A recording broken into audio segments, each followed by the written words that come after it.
wareega magaalii sabaaf kaffaltanii lafeen itti cabee dangaa Oromiyaa dhiigaan sarartanii ofii lubbuun darbaa martuu dugdaa ta'uu saba gadhaabdanii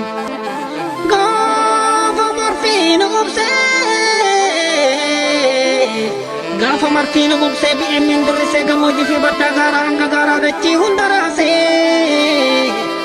guyyoom sarmiree gaachanni Oromoo baadiyyaa hanga magaalaa hattee diinaa cabse handhuura Oromiyaa Finfinnee galuudhaaf karra shanan marsee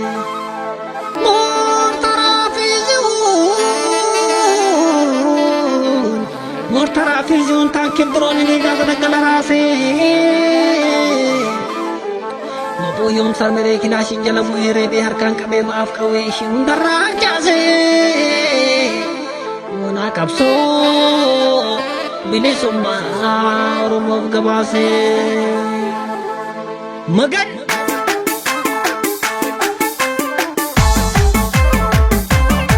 Magan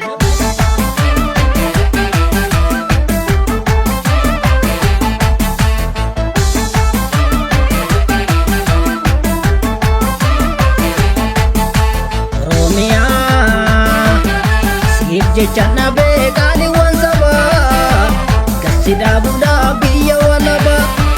dhiqatu dhumee daldala garbaan seenaa dhalootaaf keenya golambaa dhiqatu dhumee daldala garbaan seenaa dhalootaaf keenya golambaa dhiqatu dhumee daldala garbaan seenaa dhalootaaf keenya golambaa kanaaf sadiyaan olee galangoo seenaa dhalootaaf keenya golambaa wareega magaalii kan irbu shinnicha seenaa dhalootaaf keenya golambaa uffata jaartaraa kanaaf ishee garbaa seenaa dhalootaaf keenya golambaa abbaa gammachiisii kan akka maybuubaa seenaa dhalootaaf keenya golambaa jaalleewwan qaqqaalii dirree qabdoo gubbaa seenaa dhalootaaf keenya golambaa dhiigaan barreeffamee seenaan keemba dhugaa seenaa dhalootaaf keenya golambaa du'abbootii gadaa hayyoota karrayyuu seenaa dhalootaaf keenya golambaa gumaa baafnu malee garaan keenya fayyuu seenaa dhalootaaf keenya golambaa gumaa baafnu malee garaan keenya fayyuu seenaa dhalootaaf keenya golambaa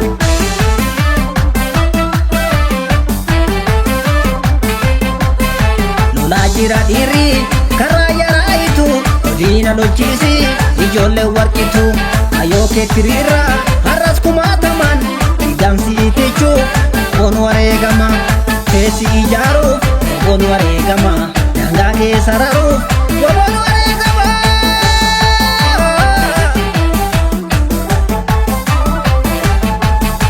Simagan wabo simagan simagan wabo simagan utara Oromiyaa hunda keessa labe simagan wabo simagan wanjoo gabrummaadhaa kan baachuu dadhabe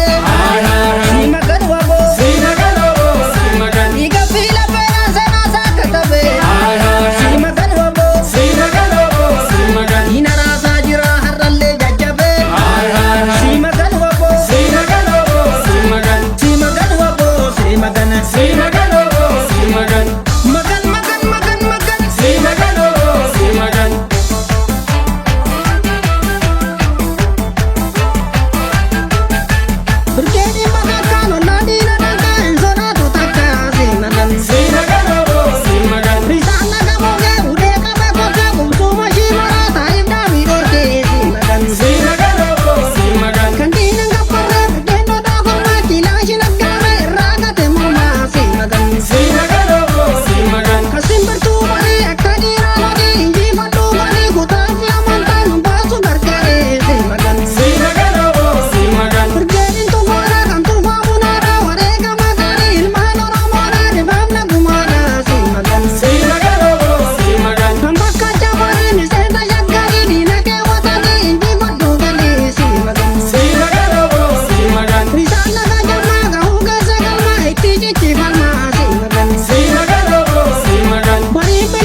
Barattoota keenya ni baal. Haadholii keenya ni baal. Kan ummata Oromoo.